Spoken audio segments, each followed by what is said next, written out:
انتظار اور تمنا مت کرو بیمار ہونے کا، بلکہ بیماری آ جائے تو اللہ کا شکر ادا کرو۔ اب میں آتا ہوں ان باتوں کی طرف جو لوگ مصیبتوں کو برا سمجھتے ہیں۔ ایک صحابی تھے، ان کی شادی ہو گئی ایک صحابیہ سے، نکاح ہوا تھا مدینے میں۔ انتظار اور تمنا مت کرو بیمار ہونے کا، بلکہ بیماری آ جائے تو اللہ کا شکر ادا کرو۔ اب میں آتا ہوں ان باتوں کی طرف جو لوگ مصیبتوں کو برا سمجھتے ہیں۔ ایک صحابی تھے، ان کی شادی ہو گئی ایک صحابیہ سے، نکاح ہوا تھا مدینے میں۔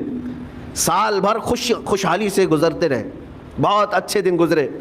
سال ختم ہونے کو تھا کہ خاتون جو ہے لڑائی کرنا شروع کر دیتی، کہتی مجھے تمہارے ساتھ رہنا نہیں، مجھے طلاق چاہیے، ڈائریکٹ طلاق۔ تو صحابی نے کہا ہوا کیا؟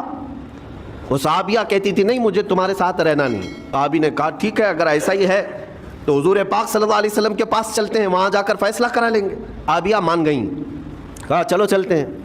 تو دونوں چلے جا رہے تھے اپنے گھر سے، حضور پاک صلی اللہ علیہ وسلم کے دربار میں فیصلہ کروانا ہے۔ چلتے وقت راستے میں ایک پتھر سے ٹھوکر لگ گئی اس صحابی کو، اور اتنی تیز ٹھوکر لگی کہ ان کا ناخن اکھڑ گیا۔ اب وہ ان کی خاتون جو بیوی صحابیاں ہیں، وہ فوراً اپنے دوپٹے کا کپڑا پھاڑ کر کے انگلی کو باندھتی ہیں اور خون روکتی ہیں، اور اس کے بعد کہتی ہیں چلو واپس گھر چلتے ہیں۔ گھر واپس آنے کے بعد وہ کہتی مجھے طلاق نہیں چاہیے، ساتھ میں رہوں۔ کہا عورتوں کا موڈ، عورتوں کا اس طرح کا فیصلہ کیا بات ہے؟ وہ صحابیہ کہتی ہے میں نے سنا ہے کہ جب کبھی کوئی بندہ بیمار نہیں ہوتا تو اللہ اسے پسند نہیں کرتا۔